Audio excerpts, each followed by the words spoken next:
প্রিয় দর্শক, সবাইকে স্বাগত জানাচ্ছি আজকের আলোচনায়।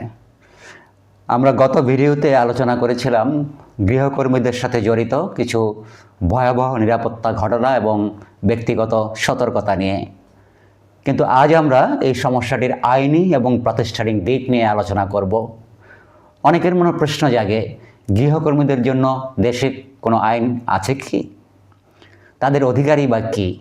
আর এই আইন বা নীতিগুলো কি গৃহকর্মী সংক্রান্ত সহিংসতা রোধে কোনো ভূমিকা রাখতে পারছে বা পারবে? আজ আমরা কথা বলবো শ্রম আইন 2006 নিয়ে, যা 2025 সনে সর্বশেষ সংশোধিত হয়েছে। এর আগে একবার 2013 সনে এবং 2018 সনে সংশোধিত হয়েছিল। এবং গৃহকল্যাণ সুরক্ষা নীতি 2015 নিয়ে আমরা কথা বলবো। আমরা দেখব এই আইনি কাঠামো সঠিকভাবে বাস্তবায়ন হলেই কিভাবে আমরা গৃহকর্মী দ্বারা হত্যার মতো জঘন্য ঘটনা রোধে করতে পারি এবং আমাদের জীবন আমরা নিরাপদ রাখতে পারি। প্রথমেই আসি ইতিহাসগত পরিবর্তনের জায়গা থেকে, যেটা বলছিলাম যে 2025 সালের সংশোধনীর আগ পর্যন্ত বাংলাদেশ শ্রম আইন 2006 গৃহকর্মীদের সংজ্ঞা বা স্বীকৃতি ছিল না। তারা ছিল আইনের চোখে অদৃশ্য। কিন্তু 2025 সালের সংশোধনীতে বাংলাদেশে প্রথমবারের মতো গৃহকর্মীকে শ্রমিক হিসাবে স্বীকৃতি দেওয়া হয় এবং এটি একটি যুগান্তকারী পদক্ষেপ হিসাবে মনে করা হয়। এই সংশোধনীর কিছু গুরুত্বপূর্ণ দিক হচ্ছে, গৃহকর্ম এখন আইনগতভাবে কাজ বা শ্রম। নিয়োগকর্তা ও গৃহকর্মীর মধ্যে লিখিত চুক্তি বা টার্মস অফ এনগেজমেন্ট করতে উৎসাহিত করা হয়েছে। এতে উভয়ের দায়িত্ব ও অধিকার স্পষ্ট হবে। ন্যূনতম মজুরি, সাপ্তাহিক ছুটি, বার্ষিক ছুটি ও উৎসব ছুটির বিষয়টি এখানে গুরুত্ব পেয়েছে।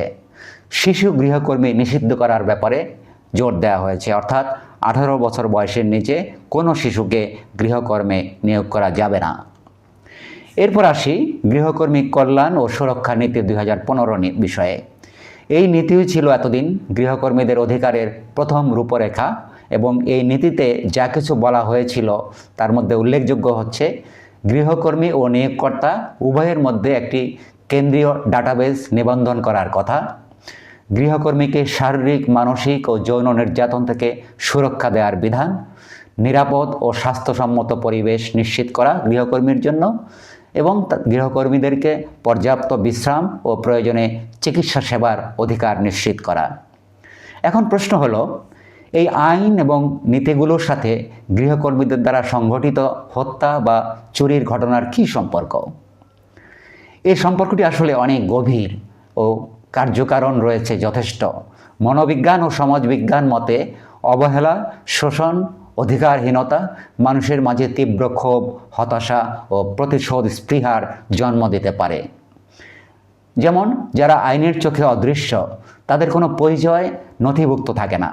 ফলে অপরাধী মানসিকতার একজন খুব সহজেই মিথ্যা পরিচয়ে কোনো বাসায় গৃহকর্মী হিসাবে ঢুকে পড়তে পারে এবং তার নিবন্ধন ব্যবস্থা না থাকার কারণে এই ঝুঁকি আরও অনেক বেশি বেড়ে যেতে পারে। সুতরাং তার নিবন্ধন ব্যবস্থা ঝুঁকি এড়াতে পারে।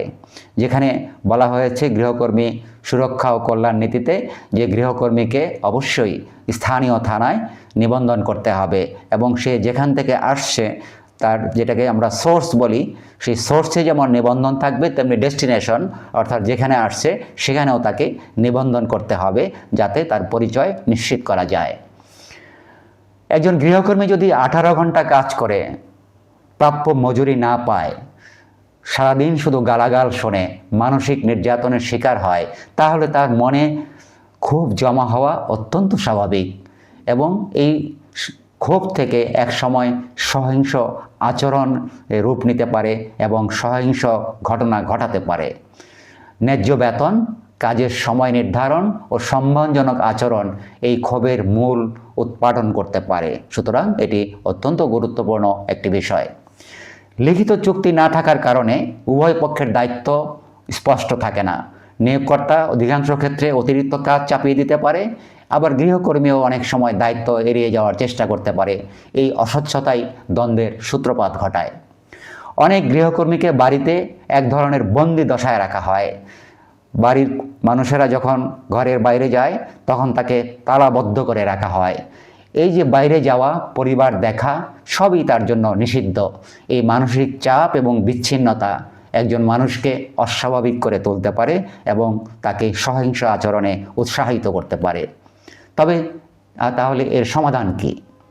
শুধু পুলিশি ব্যবস্থা বা সিসি ক্যামেরা নয়, আমাদের দরকার সামগ্রিক ও আইনি চিন্তাভাবনা। সেক্ষেত্রে কয়েকটি বিষয়ে খুব বেশি গুরুত্ব আমাদের দিতে হবে এবং এ ব্যাপারে দৃষ্টি আমাদের দিতে হবে। যেমন নিয়োগকর্তাদের ভূমিকা কি হবে? আমরা নিয়োগকর্তারা প্রথমেই গৃহকর্মীর এনআইডি, স্থায়ী ঠিকানা ও রেফারেন্স নিবন্ধন আকারে সংরক্ষণ করব। একটি লিখিত চুক্তি তৈরি করব যাতে কাজের সময়, বেতন, ছুটি, তার বিভিন্ন সুযোগ সুবিধা, তাকে চাকরি থেকে বাদ দিতে হলে, বরখাস্ত করতে হলে তার নিয়ম কি হবে, সেগুলি সব লিখিত থাকতে হবে।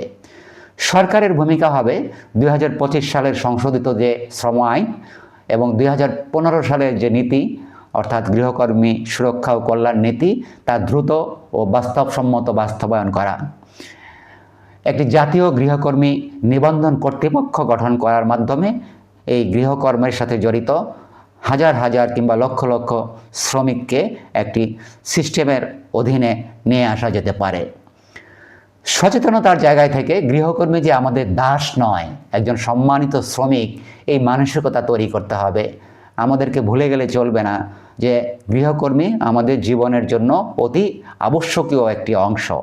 একজন গৃহকর্মী ছাড়া আমরা অনেকগুলো পরিবার বা অধিকাংশ পরিবার শহর জীবনে প্রায় অচল। সুতরাং তাদের প্রতি মানবিক আচরণ এবং তাদের যে মানবিক অধিকার ও শ্রম অধিকার সে সম্পর্কে আমাদের সচেতন হতে হবে এবং সে অনুযায়ী আমাদের আচরণ করতে হবে। এবং সবশেষে যে ভেরিফিকেশন বা রেফারেন্স চেক করা, স্থানীয় প্রশাসনের সহযোগিতার মাধ্যমে আমাদেরকে একজন গৃহকর্মীর নিয়োগ করার আগে তার রেফারেন্স নেওয়া বা চেক করা অতি জরুরি। সবশেষে বলবো যে শ্রম আইন 2025-এর যে সংশোধনী আমাদের জন্য একটি বড় সুযোগ এনেছে, বড় সুযোগ তৈরি করে দিয়েছে। এরা কেবল গৃহকর্মীর অধিকারের কথাই বলেনি, এটা নিয়োগকর্তার নিরাপত্তা ও আইনি সুবিধাও নিশ্চিত করার কথা বলেছে।